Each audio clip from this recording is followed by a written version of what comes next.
Baik, selamat malam Bapak Ibu Saudara sekalian yang kekasih dalam Tuhan. Kita bersyukur malam ini kita kembali dalam mesbah keluarga untuk ibadah keluarga di rumah kita masing-masing. Kita akan dengar firman Tuhan. Mari kita bersatu di dalam doa. Bapa, terima kasih untuk anugerah-Mu dan kasih-Mu di dalam hidup kami. Malam ini Tuhan masih memberi kesempatan kepada kami, keluarga demi keluarga, untuk duduk sebentar di dalam mesbah keluarga, di mana kami benar-benar menyerahkan hati dan kehidupan kami kepadamu. Biarlah Tuhan yang menuntun kami di dalam waktu ini, supaya firman Tuhan yang kami dengar boleh sungguh menuntun kami hidup benar di hadapan-Mu. Terpujilah Engkau Tuhan. Kami menyerahkan diri dan waktu ini. Tuhan, berfirmanlah dan menuntunlah kami di dalam perenungan ini. Dalam nama Yesus Kristus kami berdoa. Amin. Mari kita melihat firman Tuhan pada malam ini dari kitab 1 Samuel pasal yang ketiga.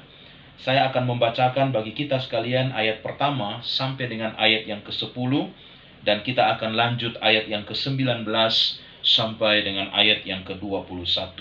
Demikian firman Tuhan. Samuel terpanggil. Samuel yang muda itu menjadi pelayan Tuhan di bawah pengawasan Eli. Pada masa itu firman Tuhan jarang, penglihatan pun tidak sering. Pada suatu hari, Eli yang matanya mulai kabur dan tidak dapat melihat dengan baik, sedang berbaring di tempat tidurnya. Lampu rumah Allah belum lagi padam. Samuel telah tidur di dalam bait suci Tuhan, tempat tabut Allah. Lalu Tuhan memanggil, "Samuel, Samuel." Dan ia menjawab, "Ya Bapa." Lalu berlarilah ia kepada Eli serta katanya, "Ya Bapa, bukankah Bapa memanggil aku?" Tetapi Eli berkata, "Aku tidak memanggil, tidurlah kembali." Lalu pergilah ia tidur. Dan Tuhan memanggil Samuel sekali lagi. Samuel pun bangunlah, lalu pergi mendapatkan Eli serta berkata, "Ya Bapa, bukankah Bapa memanggil aku?" Tetapi Eli berkata, "Aku tidak memanggil anakku, tidurlah kembali." Samuel belum mengenal Tuhan. Firman Tuhan pun belum pernah dinyatakan kepadanya. Dan Tuhan memanggil Samuel sekali lagi untuk ketiga kalinya. Ia pun bangunlah, lalu pergi mendapatkan Eli serta katanya, "Ya Bapa, bukankah Bapa memanggil aku?" Lalu mengertilah Eli bahwa Tuhanlah yang memanggil anak itu. Sebab itu berkatalah Eli kepada Samuel, "Pergilah tidur, dan apabila ia memanggil engkau, katakanlah, 'Berbicaralah Tuhan, sebab hamba-Mu ini mendengar.'" Maka pergilah Samuel dan tidur, dan ia di tempat tidurnya. Lalu datanglah Tuhan, berdiri di sana dan memanggil seperti yang sudah-sudah, "Samuel, Samuel." Dan Samuel menjawab, "Berbicaralah, sebab hamba-Mu ini mendengar." Ayat 19 sampai ayat yang ke-21. Dan Samuel makin besar dan Tuhan menyertai dia, dan tidak ada satupun dari firman-Nya itu yang dibiarkannya gugur. Maka tahulah seluruh Israel dari Dan sampai Berseba bahwa kepada Samuel telah dipercayakan jabatan Nabi Tuhan, dan Tuhan selanjutnya menampakkan diri di Silo, sebab ia menyatakan diri di Silo kepada Samuel dengan perantaraan firman-Nya. Sampai sedemikian jauh firman Tuhan pada malam ini. Bapak, Ibu, dan Saudara sekalian yang kekasih di dalam Tuhan, kita bersama-sama seluruh Gereja Metodis pada 24 Mei adalah satu momen yang sangat penting untuk seluruh Gereja Metodis, di mana tanggal 24 Mei kita bersama-sama merayakan, atau kita sama-sama diingatkan kembali tentang hari pertobatan John Wesley yang kita sebut dengan peristiwa Aldersgate.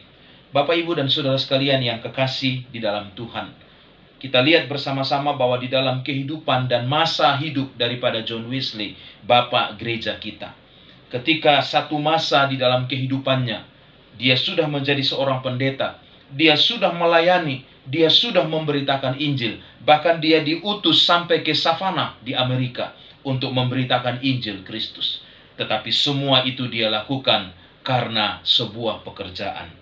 Bapak, Ibu, dan Saudara sekalian yang kekasih dalam Tuhan, itulah sebabnya di tanggal 24 Mei 1738, ketika di sebuah jalan yang bernama Aldersgate, di situ ada sebuah persekutuan orang-orang dari suku Moravia yang berkumpul dan melaksanakan persekutuan doa. Bapak, Ibu, dan Saudara sekalian yang kekasih dalam Tuhan, ada begitu banyak persekutuan doa di Inggris yang lahir pada waktu itu, yang dibentuk pada waktu itu. Tapi John Wesley memilih bersama-sama dengan suku Moravia. Dan di dalam persekutuan doa di tanggal 24 Mei itu, dia disentuh ketika mereka membacakan tentang kitab Roma dan tafsirannya. Wesley terbuka hatinya di situ. Roh Kudus menggerakkan dia, dan dia seakan-akan melihat sesuatu yang baru terjadi di dalam kehidupan dia. Sehingga akhirnya dia benar-benar menyerahkan diri. Dan disitulah awal dari sebuah pertobatan yang sungguh-sungguh. Dan dia menyerahkan diri kepada Tuhan. Bapak, Ibu, dan Saudara sekalian yang kekasih dalam Tuhan, malam ini kita akan bersama-sama dituntun dalam satu tema, yaitu mendengar suara Tuhan. Mendengar suara Tuhan. Kalau kita melihat tema ini, kita bisa melihat bersama-sama bahwa di dalam perjanjian lama, ada banyak tokoh Alkitab yang menyaksikan dan mereka sendiri mendengar ketika Tuhan berbicara langsung di dalam kehidupan mereka. Bapak, Ibu, dan Saudara sekalian yang kekasih dalam Tuhan, namun di dalam masa saat ini, ketika kita berbicara tentang mendengar suara Tuhan, apakah suara Tuhan itu langsung datang kepada kita? Ini yang menjadi pertanyaan. Dan ini yang menjadi sebuah pergumulan di dalam kehidupan kita.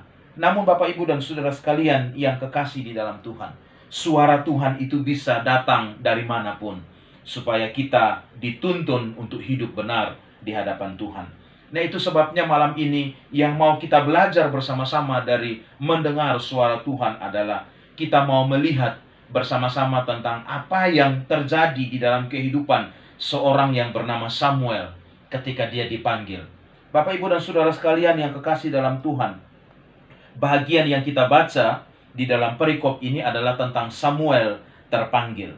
Pada waktu itu kita lihat bersama-sama diceritakan bahwa Eli adalah seorang imam pada waktu itu yang sudah mulai lanjut usia. Diceritakan bahwa matanya sudah mulai kabur dan sudah berada di dalam usia yang lanjut. Nah, pada waktu itu Samuel bersama-sama dengan Eli di bait Allah pada waktu itu. Di dalam bahagian ini dikatakan bahwa pada malam itu lampu bait Allah belum juga padam. Tetapi kita lihat bersama-sama bahwa ketika Eli sudah mulai beristirahat, Samuel pun sudah tertidur di bait Allah. Lalu datanglah suara Tuhan kepada Samuel memanggil dia. Dia datang kepada Eli dan dia berkata, "Apakah Bapa memanggil aku?" Sampai 3 kali dia datang kepada Eli dan berkata, "Apakah Bapa memanggil aku?" Tetapi Eli berkata, "Aku tidak memanggil engkau." Namun Bapak, Ibu, dan Saudara sekalian, di kali yang ketiga mengertilah Eli bahwa yang memanggil Samuel itu adalah Tuhan. Malam ini kita mau bersama-sama mendengar dan melihat bahagian ini. Apa yang menjadi respon kita atau apa yang harus kita lakukan ketika kita mendengar suara Tuhan. Saudara, yang pertama kita mau bersama-sama merenungkan ketika kita mau mendengar suara Tuhan. Ketika Tuhan mau berbicara di dalam kehidupan kita, baik melalui firman Tuhan, baik melalui apapun yang terjadi di dalam kehidupan kita, maka bagaimana sikap yang harus kita tunjukkan di hadapan Tuhan ketika kita mau mendengar suara Tuhan. Saudara, kita lihat yang pertama, ketika kita mau mendengar suara Tuhan, maka kita harus memiliki kepekaan. Mari kita melihat di dalam bahagian perikop ayat pertama sampai dengan ayat yang ke-10. Di situ dikatakan bahwa ketika Tuhan memanggil Samuel di dalam panggilan yang pertama, Samuel mendengar panggilan itu. Meskipun malam itu dia sudah tertidur, tetapi panggilan itu adalah satu suara yang datang kepada dia dan dia terbangun. Lalu dia datang kepada Eli dan berkata, "Apakah Bapa memanggil aku?" Eli mengatakan, "Aku tidak memanggil engkau. Pergilah tidur." Lalu dia kembali ke tempat tidurnya. Dia berbaring di situ dan tidur. Tidak lama kemudian suara itu datang lagi dan mengatakan, "Samuel, Samuel." Lalu dia datang lagi kepada Eli dan berkata, "Apakah Bapa memanggil aku?" Eli mengatakan, "Aku tidak memanggil engkau, anakku. Pergilah tidur kembali." Lalu suara itu datang untuk ketiga kalinya. Ketika Samuel kembali untuk berbaring. "Samuel, Samuel." Lalu dia bangun dan dia kembali mendapatkan Eli untuk ketiga kalinya. Dan dia mengatakan, "Apakah Bapa memanggil aku?" Lalu akhirnya di sini Eli mulai mengerti bahwa yang memanggil Samuel itu adalah Allah. Itu sebabnya Eli mengatakan kepada Samuel, "Pergilah tidur kembali.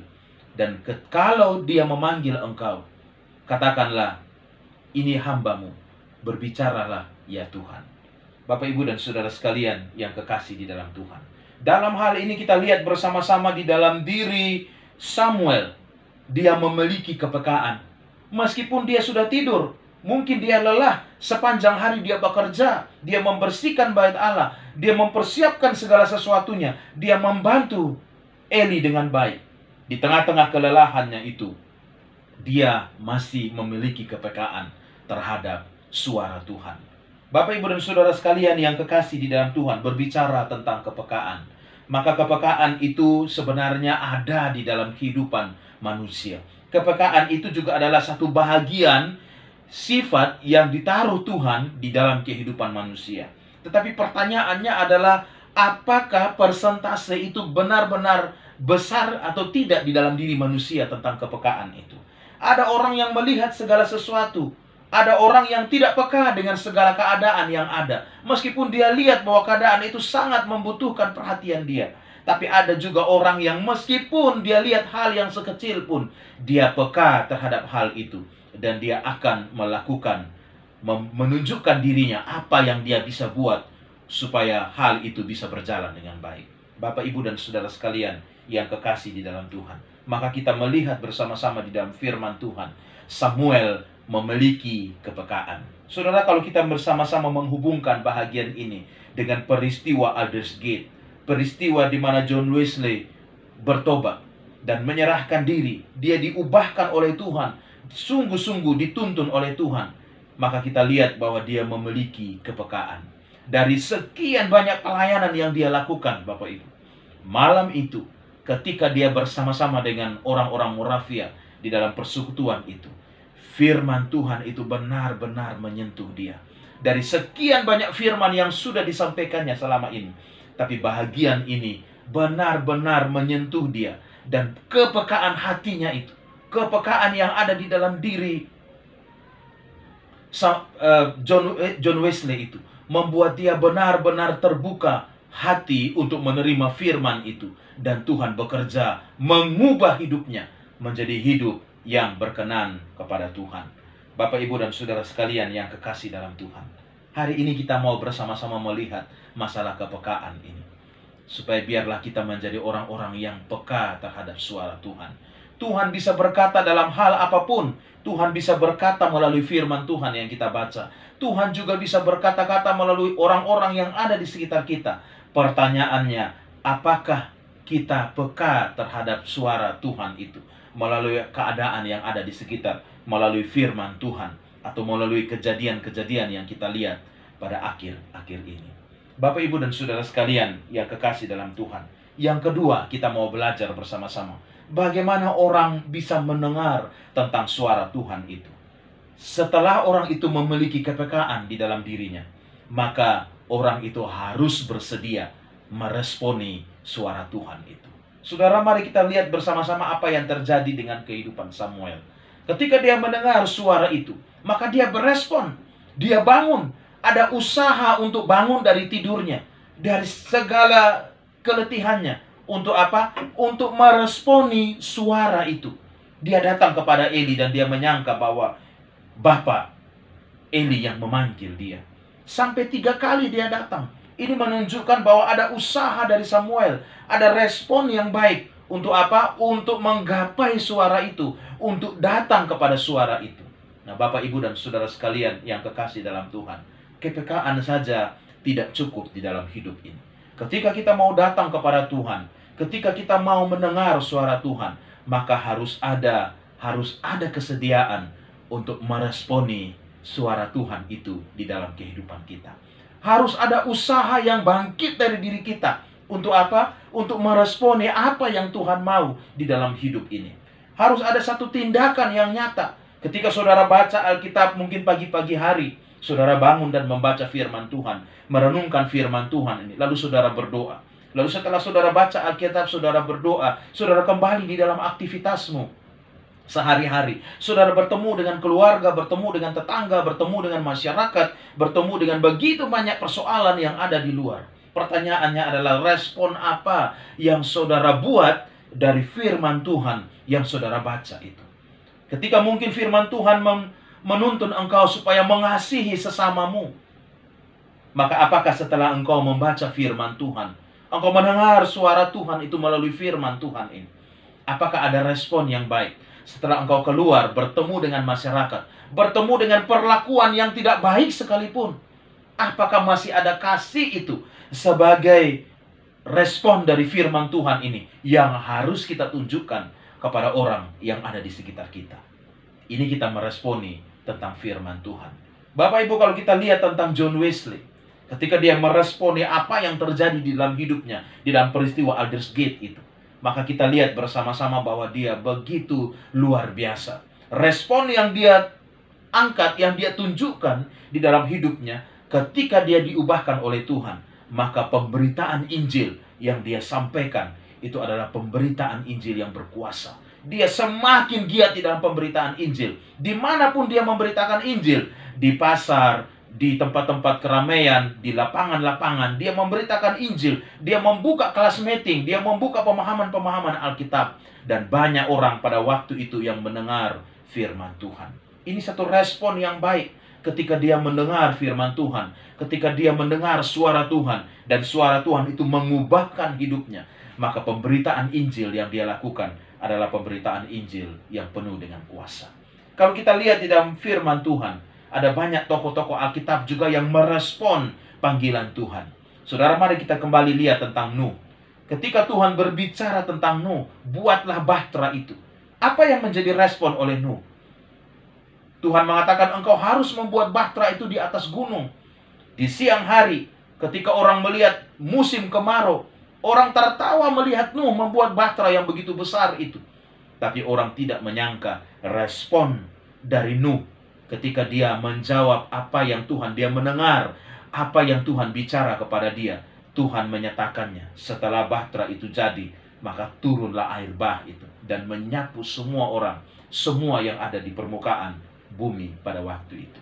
Bapak, Ibu, dan saudara sekalian yang kekasih dalam Tuhan, ada Abraham yang merespon panggilan Tuhan.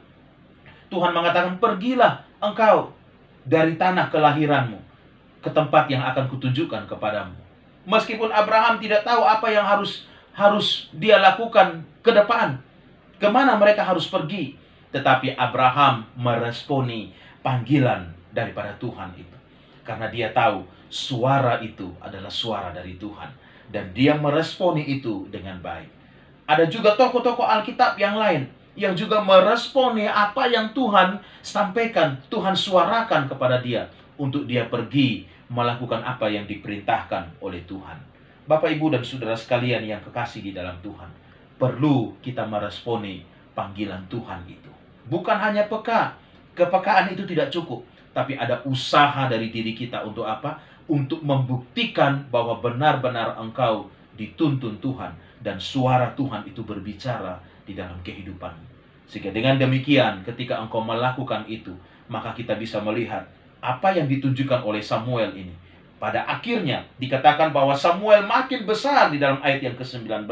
Tuhan menyertai dia, dan tidak ada satupun dari firman-Nya yang dibiarkannya gugur. Karena apa? Karena Samuel peka terhadap suara Tuhan. Dan yang kedua, karena dia meresponi itu.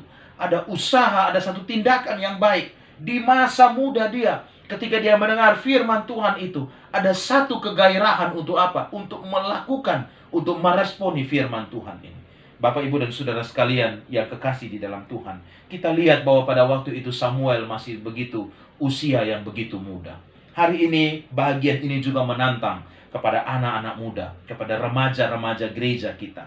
Mari kita peka terhadap suara Tuhan. Mari kita meresponi apa yang Tuhan mau engkau lakukan di dalam hidupmu, di dalam masa mudamu, sehingga masa mudamu menjadi masa yang berkenan kepada Tuhan. Saudara, Bapak, Ibu, dan saudara sekalian yang kekasih dalam Tuhan, yang ketiga, bagaimana kita meresponi tentang suara Tuhan itu? Maka kita lihat bersama-sama bahwa ketika Samuel meresponi suara Tuhan, ketika Samuel mendengar suara Tuhan itu, ada kepekaan, ada respon yang baik, usaha yang baik yang dilakukan, tetapi juga ada ketaatan yang ditunjukkan oleh Samuel. Kita lihat bersama-sama. Kita lihat bahwa dalam ayat yang ke-19 sampai dengan ayat yang ke-21, Samuel makin besar dan firman Tuhan itu tetap tinggal di dalam dia dan tidak dibiarkannya gugur. Ada satu ketaatan yang dilakukan oleh Samuel. Maka tahulah orang Israel bahwa dari Dan sampai Berseba bahwa kepada Samuel telah dipercayakan jabatan Nabi Tuhan. Dan Tuhan selanjutnya menampakkan diri. Dia menyatakan diri di Silo kepada Samuel dengan perantaraan firman-Nya. Nah, saudara, bagaimana hal ini bisa terjadi di dalam diri Samuel? Kalau hanya kepekaan, kalau hanya respon untuk mendengar suara Tuhan itu, mungkin itu juga tidak cukup. Tapi yang dilakukan Samuel adalah apa? Dia taat kepada firman Tuhan itu. Dia taat kepada suara Tuhan yang datang kepada dia. Nah, itu sebabnya Tuhan mulai mempersiapkan dia di dalam ketaatannya itu. Sampai akhirnya dikatakan di sini, semua orang tahu bahwa dari Dan sampai Berseba, bahwa Tuhan telah mempercayakan jabatan nabi itu kepada Samuel. Bapak, Ibu, dan saudara sekalian yang kekasih dalam Tuhan, ini adalah ketaatan dari Samuel. Ketika dia mau peka, dia mau meresponi, dan dia mau taat, maka hasilnya apa? Tuhan memakai dia untuk menjadi berkat bagi orang lain, menyatakan kebenaran-kebenaran itu kepada orang lain. Bapak, Ibu, dan saudara sekalian yang kekasih dalam Tuhan, hari ini mari kita belajar bersama-sama. Seiring dengan peristiwa Aldersgate yang kita peringati bersama-sama, dan seluruh gereja metodis memperingati di 24 Mei semalam, maka kita mau melihat bersama-sama ketika orang mau mendengar suara Tuhan, seperti John Wesley yang mau mendengar suara Tuhan, maka ada kepekaan, ada respon yang baik, demikian ada ketaatan yang sesungguhnya yang keluar dari dirinya. Bapak, Ibu, dan saudara sekalian yang kekasih dalam Tuhan, satu kali kita lihat bersama-sama, diceritakan bahwa di Inggris kejahatan bersenjata, yaitu bersenjata dengan menggunakan pisau, itu semakin marak pada waktu itu. Dan itu sebabnya ada satu pusat pertukangan besi di Inggris. Mereka karena melihat kejahatan senjata pisau ini begitu marak pada waktu itu, maka mereka bekerja sama dengan kepolisian. Lalu akhirnya mereka membuat 2.000 kotak. Untuk apa? Untuk tempat menampung pisau-pisau itu. Lalu hal ini dikampanyekan, ya, bahwa ketika orang menyerahkan senjata tajam ini, tidak ada hukuman yang diberikan kepada orang itu. Lalu akhirnya masyarakat, orang-orang pada waktu itu, para geng-geng, orang-orang yang berbuat jahat pada waktu itu, mereka mulai menyadari. Dan satu persatu mereka datang dan memasukkan pisau mereka di kotak-kotak itu. Kotak itu berjumlah 2.000. Ditaruh di setiap tempat-tempat di Inggris pada waktu itu. Saudara tahu yang terkumpul pisau itu adalah berapa? Ada 100.000 pisau yang terkumpul di kotak-kotak itu. Dan itu sebabnya akhirnya pisau yang sudah banyak terkumpul ini, lalu mereka menyerahkan kepada seorang yang ahli dalam pembuatan ukiran besi, seorang yang bernama Alfie Bradley. Lalu Alfie mulai mengukir pisau-pisau itu. Yang pertama dia kerjakan adalah pisau-pisau itu ditumpulkan semua. Lalu akhirnya dia mengukir nama orang yang menyerahkan pisau itu. Dia juga mengukir para korban yang sudah kena pisau itu. Lalu akhirnya dari semua pisau yang terkumpul itu, dia mendirikan sebuah patung malaikat yang disebut dengan malaikat pisau. Ketika orang datang melihat patung itu, lalu orang mulai teringat kejadian itu. Lalu akhirnya mulai berangsur-angsur kejahatan dengan senjata tajam itu. Mulai persentasenya mulai turun sedikit demi sedikit di kota Inggris pada waktu itu. Nah, Bapak, Ibu, dan saudara sekalian yang kekasih dalam Tuhan, apa yang mau saya nyatakan dari ilustrasi ini? Ketika orang di dunia, mereka mendengar itu, mereka melihat peristiwa ini, ada respon, ada tindakan, dan ada ketaatan yang sesungguhnya untuk mereka lakukan. Maka apa? Hasilnya keadaan itu bisa menjadi baik. Apalagi hari ini, saya dan saudara terpanggil menjadi orang-orang yang memberikan terang dan garam itu di tengah-tengah masyarakat. Kalau kita meresponi panggilan Tuhan seperti Samuel ini, mendengar suara Tuhan dengan baik di dalam kehidupan kita, maka kita akan bisa menghasilkan masyarakat di sekitar kita, orang-orang yang takut akan Tuhan. Melalui diri kita, kita bisa menjadi berkat bagi orang lain. Melalui diri kita yang selalu meresponi panggilan Tuhan, selalu meresponi karya Tuhan, selalu meresponi suara Tuhan di dalam hidup ini, maka kita bisa menjadi berkat bagi orang lain.